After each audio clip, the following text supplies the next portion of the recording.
নমস্কার। Ramakrishna TV YouTube চ্যানেলের পক্ষ থেকে সকল মা বাবা দাদু দিদা ঠাকুমা ঠাকুর দাদা দাদা দিদি ছোট ছোট ভাই বোনদের জানাই অনেক অনেক ভালোবাসা প্রীতি ও আন্তরিক শুভেচ্ছা। সবাই ভালো আছেন, ভালো থাকবেন। আমি আবারও চলে এসেছি শ্রী শ্রী রামকৃষ্ণ মিশনের স্বামী লোকেশ্বরানন্দ মহারাজজির সম্পাদিত শতরূপে সারদা সম্পর্কে আলোচনা করতে, এবং আমরা আলোচনায় আছি জ্ঞানদায়িনী বা জ্ঞান দায়িনী অধ্যায়তে স্বামী প্রজ্ঞানানন্দ মহারাজজির লেখায়, এবং আজ আমরা আলোচনা করব তার তৃতীয় ভাগের দ্বিতীয় অংশ। এবং সকলকে অনুরোধ করব, যারা যারা আমার আগের ভিডিওগুলি মানে শতরূপে সারদা সম্পর্কিত আলোচনার ভিডিওগুলি দেখা মিস করেছেন, অবশ্যই আপনারা রামাকৃষ্ণা টিভি ইউটিউব চ্যানেলে আসবেন, শতরূপে সারদা প্লে লিস্টে গিয়ে সেখানে আগের ভিডিও বা এপিসোডগুলো দেখে নিতে পারবেন। তো চলুন আজকের আলোচনা শুরু করা যায়।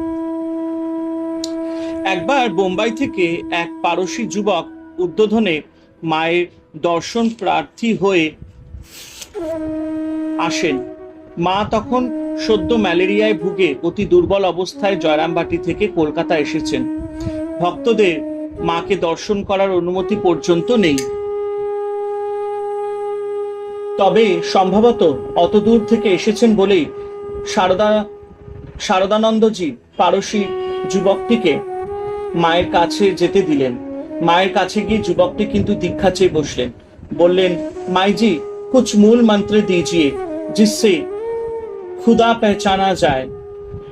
সেবক রাসবিহারী মহারাজ মানে স্বামী অরূপানন্দ মহারাজজি প্রমাদ গুনলেন।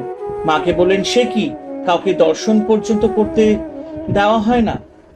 সবে অসুখ হতে উঠেছ। শরৎ মহারাজ শুনলে কি বলবেন? এখন নয়, এর পরে হবে। মা কিন্তু সেই দিনই পারসী যুবকটিকে দীক্ষা দিয়েছিলেন।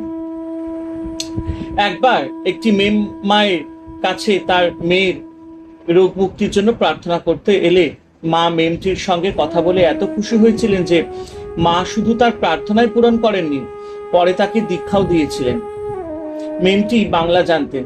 মাদ্রাজে অমৃতানন্দ নামে একজন আমেরিকান ব্রহ্মচারী মানে আগের নাম মিস জনসন মায়ের কাছে মন্ত্র দীক্ষা পেয়েছিলেন।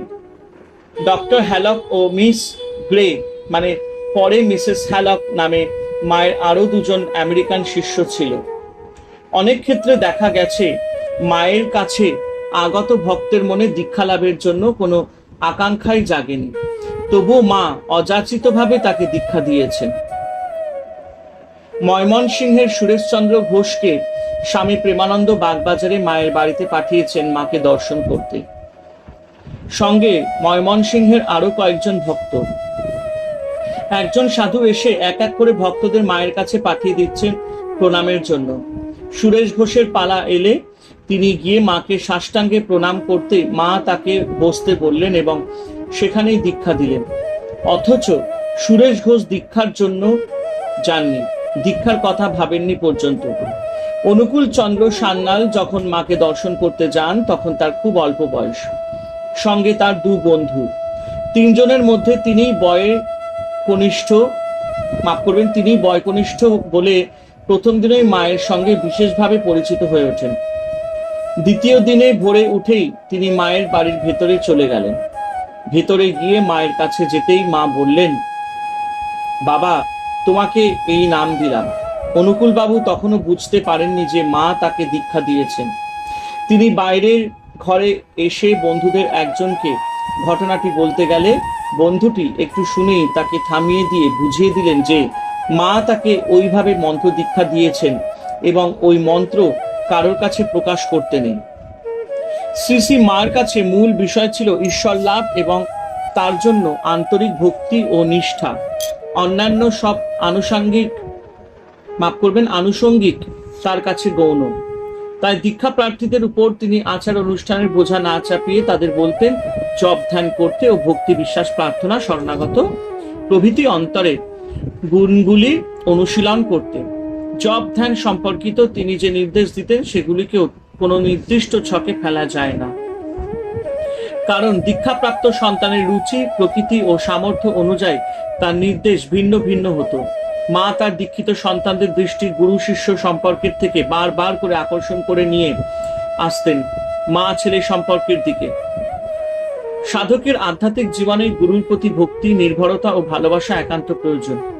সেই ভালোবাসা, ভক্তি ও নির্ভরতা সাধক জীবনে অতি স্বাভাবিকভাবে আসে যদি জননী স্থানীয় কেউ গুরু হন। শ্রীমা জগৎজননী স্বয়ং দীক্ষিত সাধকদের কল্যাণার্থে তিনি কিন্তু তাদের মনে নিজের আটপৌরে মাতৃমূর্তির ছাপটি গভীরভাবে এঁকে দিতেন এবং এইভাবে সুযোগ দিয়ে করে দিতেন যাতে তারা সরল বিশ্বাসে তার প্রতি নিকটে চলে আসতে পারে ও একান্ত নির্ভরতার জীবনের সব ক্ষেত্রে এই মাতৃরূপা আচার্যকে আঁকড়ে ধরতে পারে। তাই তিনি বলতেন, আমি গুরু নই, ঠাকুরই গুরু, আমি মা, সকলের মা। শিষ্যদের বলতেন, সব সময় মনে রেখো তোমাদের একজন মা আছেন। তাদের আশ্বাস দিয়ে বলতেন, যারা তার কাছ থেকে দীক্ষা নিয়েছে তাদের শেষ জন্ম, বলতেন এখানে যে এসেছে যারা আমার ছেলে তাদের মুক্তি হয়ে আছে। বিধির সাধ্য নাই যে আমার ছেলেদের রসাতলে ফেলে, আমার উপর ভার দিয়ে নিশ্চিন্ত হয়ে থাকো। আর একটা সর্বদা স্মরণ রেখো যে তোমাদের পিছনে এমন একজন রয়েছেন যিনি সময় আসলে তোমাদের সে নিত্যধামে নিয়ে যাবেন। শ্রীমা দীক্ষা দিতেন দীক্ষার্থীর ব্যক্তিগত সংস্কার এবং পারিবারিক উপাসনার ধারা অনুযায়ী। জৈনক ভক্ত শ্রীমার কাছে দীক্ষা প্রার্থী হলে শ্রীমা তার বংশের মন্ত্র জানতে চাইলেন। ভক্তটি তা বলতে না পারলে শ্রীমা একটু চিন্তা করে নিজেই তার বংশের মন্ত্র বলে দিলেন ও সেই মন্ত্রেই তাকে দীক্ষা দিলেন। আর একজন ভক্ত শক্তি মন্ত্রের প্রার্থী হলে শ্রীমা তাকে বলেন, তোমার ভেতর তো রামকে দেখছি, তোমাদের বংশের সকলে কি রাম মন্ত্রের উপাসক? রাম আর শক্তি তো অভিন্ন, তবে আর রাম মন্ত্র নিতে ক্ষতি কি? সত্যি ওই বংশের সকলে রামচন্দ্রের উপাসক ছিল। আর একজন দীক্ষা প্রার্থী শ্রী মায়ের কাছে দীক্ষা গ্রহণের আগে বলেছিলেন যে শিবের করে উপবিষ্ট কালী মূর্তি তার খুব ভালো লাগে। দীক্ষার্থীর অন্তরে হয়তো বাসনা ছিল যে শ্রীমা তার কথা শুনে শিব ও শক্তি উভয় বীজ মন্ত্র দেবেন, কিন্তু জ্ঞানদায়িনী শ্রীমা জানতেন যে সূর্য রশ্মিকে ছেড়ে সূর্য যেমন থাকে না, মণির জ্যোতিকে ছেড়ে যেমন মণি থাকতে পারে না, তেমনি শিবকে ছেড়ে শক্তি কিংবা শক্তিকে ছেড়ে শিব কখনো থাকতে পারেন না। দুয়ের মধ্যে অভেদ সম্বন্ধ। শ্রীমা ওই দীক্ষা প্রার্থীকে বললেন, শক্তি কি বাবা কখনো শিবকে ছেড়ে থাকেন? তোমার শক্তি মন্ত্র, এই বলে শক্তি মন্ত্রে তাকে দীক্ষা দিলেন। মন্ত্র লাভের সঙ্গে সঙ্গে ভক্তটির মনে হলো তার শরীরের ভেতর দিয়ে যেন তড়িৎ প্রবাহ বয়ে চলেছে, সারা শরীর তার কাঁপতে থাকে। মন্ত্রের সত্যতা সম্বন্ধে তার আর কোনো সন্দেহ রইল না। দীক্ষা প্রার্থীর ব্যক্তিগত সংস্কার এবং বংশের সংস্কার ভিন্ন হলে মায়ের স্ফটিক স্বচ্ছ চিত্তে যে সত্য উদ্ভাসিত হতো তাকেই তিনি প্রাধান্য দিতেন। শ্রীমা দীক্ষা প্রার্থীদের জন্য যেভাবে ইষ্ট নির্বাচন করে দিতেন তা পর্যালোচনা করলে পরিষ্কার হয়ে উঠে যে তিনি সর্বদাই জানতেন যে একই ভগবৎ সত্তা বিভিন্ন সাধকের রুচি ও প্রকৃতি অনুযায়ী বিভিন্ন দেবদেবী মূর্তিতে প্রকাশিত। যে কোনো নাম ও রূপ ধরেই সাধক শেষ লক্ষ্যে উপস্থিত হতে পারত। শ্রী মায়ের প্রত্যক্ষ ও পরোক্ষ ইঙ্গিতে অনেক ভক্তই বুঝতে পেরেছিলেন শ্রীমা ও ঠাকুর স্বরূপত অভেদ। পূর্ব অবতারের শক্তিরূপে যারা এসেছিলেন সেই শক্তি এবার শ্রীরামকৃষ্ণ লীলায় জ্ঞানদায়িনী শারদা। শুধু তাই নয়, তিনি স্বয়ং মহামায়া, কালী, দুর্গা প্রভৃতি শক্তির বিভিন্ন রূপ, বস্তুত তারই এক একটা দিক। হরে কৃষ্ণ কৃষ্ণ কৃষ্ণ হরে হরে, হরে রাম রাম রাম হরে হরে। জয় শিব শম্ভু, জয় দেবী দুর্গা দুর্গতি নাশিনী, জয় মা কালী। ওং নমো ভগবতে বাসুদেবায় নমঃ।